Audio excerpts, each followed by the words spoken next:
Cargo ships are sitting idle. Ports from Shanghai to California are jammed. Amazon is canceling orders mid-transit. And China, it's not talking, it's pulling levers. What you're watching isn't a trade dispute. It's a precision-engineered shutdown of America's supply lines.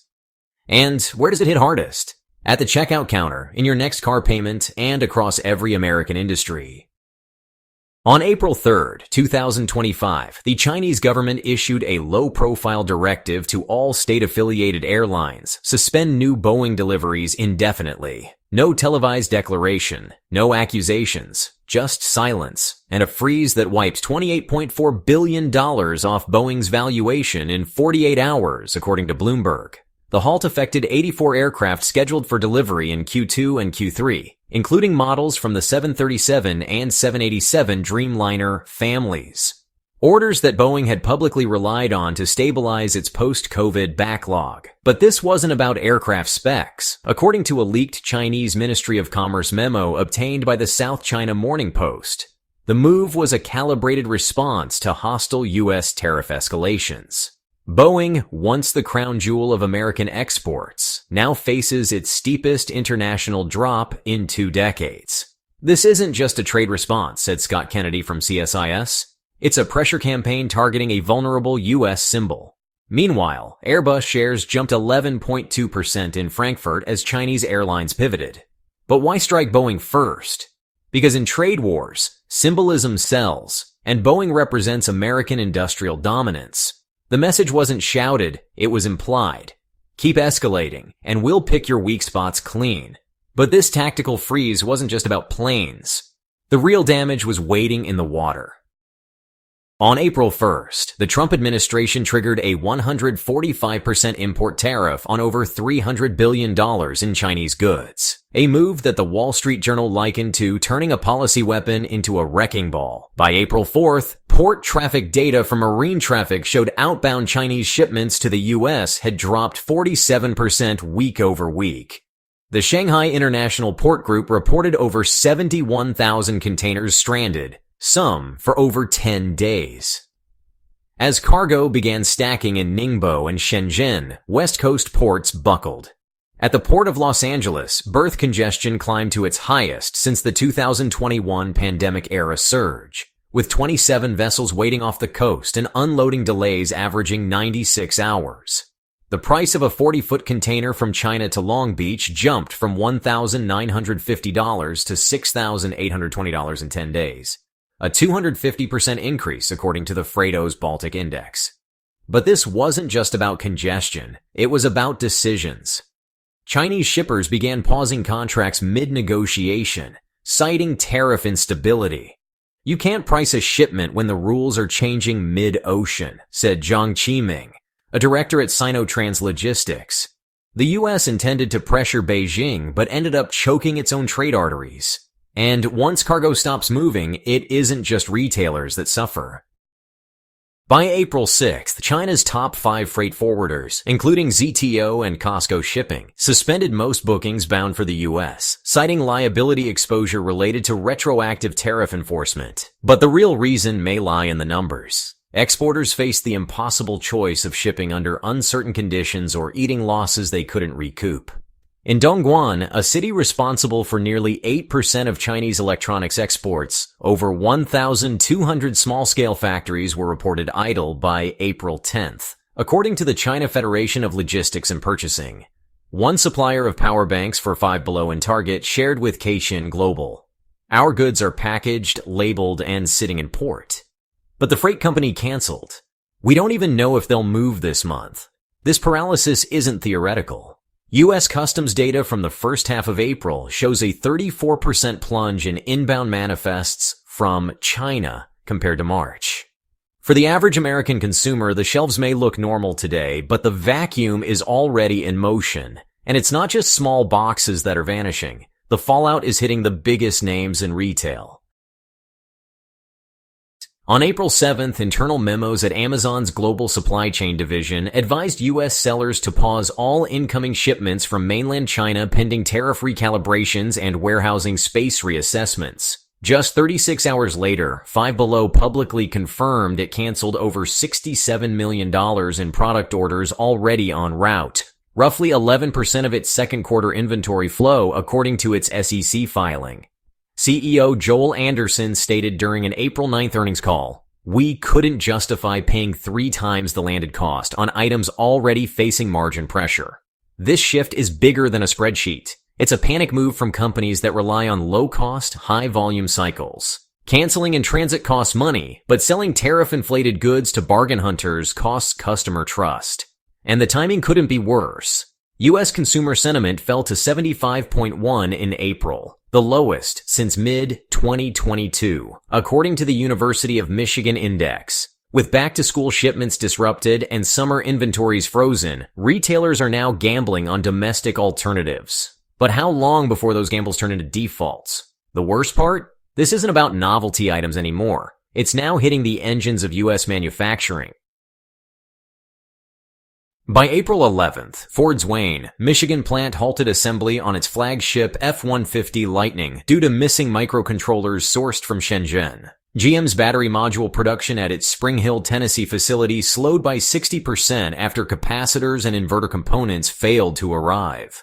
According to Auto Forecast Solutions, nearly 41,000 vehicles were lost in U.S. production during the second week of April alone, amounting to $1.6 billion in delayed revenue. Meanwhile, Stellantis issued a statement warning that supply chain constraints related to tariff policy are likely to affect output through June. The auto sector doesn't operate on weeks, it runs on hours. And when just one part goes missing, 2,000 workers can get sent home. You can't run a modern assembly line without a $12 chip, said Kristen Zichek, a policy analyst with the Center for Automotive Research. The average U.S.-built vehicle contains at least 24 components still sourced from China, despite ongoing diversification. With freight delays compounding daily, some U.S. plants have begun cannibalizing units for parts, a move not seen since early COVID disruptions. But this isn't COVID. This is geopolitical strategy, and if the White House can't stabilize imports, the next auto shortage may not be temporary, it may be structural. Between April 1st and April 14th, the cost of shipping a 40-foot container from China to the U.S. surged from $2,000 to over $7,300, according to the Freightos Baltic Index. That spike is now cascading through every layer of auto pricing. Stellantis, which imports over 23% of its EV components from Chinese ports, raised average dealer prices on its plug-in hybrid line by 6.8% within 1 week, citing unrecoverable transport volatility. The Ford Mustang Mach-E saw a $1,200 MSRP hike after freight contracts were renegotiated mid-transit. Even used vehicles aren't immune. Cox Automotive reported that wholesale prices rose 4.1% week over week in mid-April, the sharpest uptick since the 2021 chip crisis. But this isn't inflation by coincidence. It's logistics converted into leverage. Every delay, every price hike, every missing part, it's a direct byproduct of rerouted cargo and tariff confusion. And here's where it stings most. U.S. dealerships are beginning to reduce inventory by as much as 30% to avoid absorbing those inflated costs, according to an April 17th CNBC dealer survey. If you think sticker shock peaked during the pandemic, brace yourself. This is what pricing looks like when the supply chain breaks on purpose. But let's ask a deeper question. Can these price pressures even be reversed? Or is this the new cost of doing business in a fractured trade world? On paper, shifting from China to friendlier trade zones seems like a solution, but on the ground, it's chaos. In Vietnam, port capacity at Haiphong and Cat Lai hit 94% utilization by April 12th, forcing delays of up to 6 days per shipment, according to Panjiva. India's logistics sector, while growing, still relies on road transit for over 60% of domestic freight, which slows delivery timelines by nearly double compared to China's rail integrated model. And in Mexico, firms are colliding with a different wall bottlenecks at the U.S. border. Average commercial vehicle wait times at Laredo jumped from 4.2 hours to 12.5 hours in April, according to CBP reports.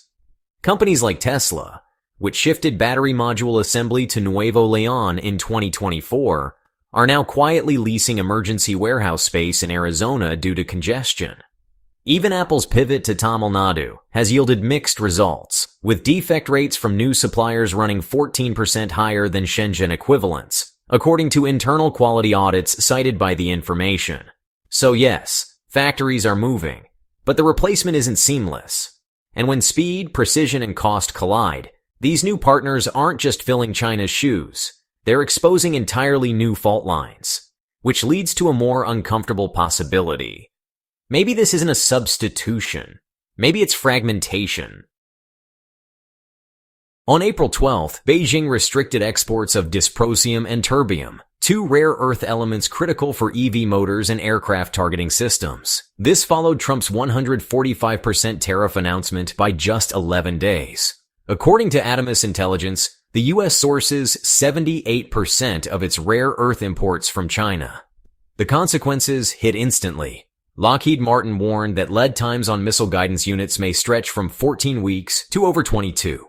Ford announced production delays on two EV lines, its E-Transit van and F-150 Lightning, citing immediate shortages of high-strength magnets. Defense One reported that Raytheon has begun lobbying the Pentagon for fast-track permits to source from Australian and Canadian miners. But even optimistic forecasts show those alternatives ramping no sooner than late 2026. Meanwhile, Beijing hasn't blocked everything, just enough to remind Washington where the control valves are. And in a rare public admission, GM's EVP Doug Parks told Bloomberg on April 15th, there's no substitute fast enough or cheap enough to replace what we're now cut off from. This wasn't a blanket embargo. It was a surgical choke, targeted at sectors too slow to pivot and too strategic to lose. And that brings us full circle to the question nobody wanted to ask a year ago. Auto production isn't bouncing back, it's rerouting. Tesla has accelerated plans to shift Model 3 assembly to Berlin by Q3, skipping US-bound parts entirely. Toyota is redesigning 2026 hybrid models with simplified drivetrains to reduce semiconductor reliance by 30%, according to Nikkei Asia. Meanwhile, Stellantis is planning an all-Mexico production run for several US models, at least until the tariff map stabilizes. But even these changes come at a cost. New platforms, logistics contracts, and labor agreements are inflating vehicle development timelines by 4 to 6 months on average. And for consumers, that means fewer discounts, longer wait times, and more stripped-down configurations. J.D. Power's April report found that average new car prices in the U.S. rose to $47,770, up $2,600 from March alone. Yet for many automakers, this is now the only path forward.